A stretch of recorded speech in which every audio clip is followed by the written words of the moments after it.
Hey guys, आज बात करने वाले हैं वाइटल ऑर्गन्स के बारे में। कौन कौन से हमारे बॉडी पार्ट्स में वाइटल ऑर्गन हैं जिसके एबनॉर्मलिटी देखने को मिलता है, और वो हम लोग को साइन एंड सिम्टम दिखाता है कि हमारे बॉडी में कोई इलनेस काउज हो रहा है या फिर कोई प्रॉब्लम्स हो रहा है या डिजीज़ काउज कर रहा है। तो फर्स्ट हमारा देखने को मिलता है ब्रेन में आपको कोई भी हेडेक वगैरह, माइग्रेशन वगैरह देखने को तो मिलेगा। सबसे फर्स्ट साइन आपको ब्रेन में ही देखने को मिलता है। फिर ट्रैकिया यानी कि विंड पाइप में आपको कोई एबनॉर्मलिटी दिखेगी, या फिर लंग्स में आपको एयरवे डिफ़िकल्टी होने लगेगा, डिस्सेप्निया वगैरह होने लगेगा, हाइपोक्सिया देखने को मिलेगा।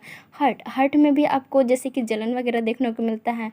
नॉर्मली जो ब्लड प्रेशर होगा वो आपको नहीं देखने को मिलेगा, उससे प्रॉब्लम होने लगेगी।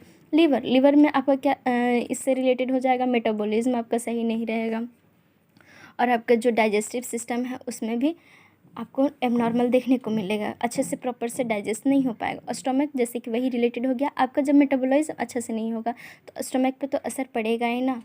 उसके बाद स्मॉल इंटेस्टाइन में अगर जब मेटाबॉलिज्म ही अच्छा से नहीं होगा तो ऑब्जॉर्व भी नहीं कर पाएगा ना फूड को, और ना ही लार्ज इंटेस्टाइन में वाटर को ऑब्जर्व कर पाएगा।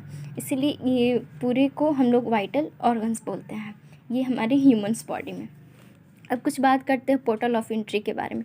हमारे कौन सा ऐसा बॉडी पार्ट्स है जिसको हम लोग पोर्टल ऑफ एंट्री, जैसे कि कोई भी पैथोजेंस है जो हमारे बॉडी में एंट्री कर सकता है, कहाँ से। तो फर्स्ट हम लोग आई में कहाँ पे, कंजक्टाइवा, जो कंजक्टाइवा एरिया है वहाँ पे आपको देखने को मिलेगा कि वहाँ से आपके कोई भी पैथोजेंस माइक्रो ऑर्गेनिज्म है वहाँ से एंट्री कर सकता है। सेकेंड हो गया नोज़ तो डायरेक्टली आपको जैसे एयर की वजह से या फिर उसमें भी कुछ हेयर प्रेजेंट होते हैं जो कि आपको रोकते हैं बैक्टीरिया वायरस को, बट कुछ पार्टिकल्स होते हैं जो आपको इनहेल कर जाते, आप उन्हें अंदर ले लेते हैं, जैसे कि डस्ट एरिया वगैरह हो गया तो आपको ज़्यादा यहाँ पे दिखने को मिलेगा। फिर माउथ के वजह जैसे कि आप कुछ भी खा रहे हैं उसमें माइक्रो ऑर्गेनिज्म वगैरह प्रेजेंट है तो आपके खाना के साथ चला जाएगा। फिर ब्रोकन स्किन कहने का मतलब कि जिसका जैसे आपको ऊंट वगैरह हो गया, वहाँ से भी आपको इन्फेक्शन होने का डर रह सकता है, वहाँ से बैक्टीरिया वगैरह एंट्री कर जाएगा।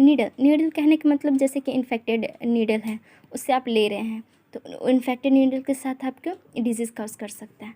यूरेथ्रा से जैसे कि यूटीआई हो गया या फिर कोई अदर इन्फेक्शन हो गया। एनस से भी हो सकता है आराम से, पोर्टल ऑफ एंट्री इसको कहते हैं। वेजाइना, ये जनरली फीमेल में देखा जाता है कि वेजाइनस से काफ़ी ज़्यादा, जैसे कि वेजाइनल फंगल इन्फेक्शन हो गया या फिर कोई और इन्फेक्शन हो गया तो वेजाइना से ये पोर्टल ऑफ एंट्री यानी कि जो पैथोजन है वो इंटर कर जाते हैं। फिर लास्टली बात करते हैं इंसेक्ट बाइट किया या फिर जो हम लोग को पेट होता है जैसे डॉग कैट वगैरह बाइट कर दिया उसके वजह से भी हम लोग को डिजीज़ काउज कर जाता है। तो हम लोग पोर्टल ऑफ एंट्री तो देख लिए, अब देखते हैं पोर्टल ऑफ एग्जिस्ट कि हम लोग जो अंदर जो वायरस बैक्टीरिया है या फिर कोई जो सेल वगैरह है वो डेड हो गया है तो वो कैसे अपने अंदर से, अपने शरीर के अंदर से कैसे बाहर निकालेगा।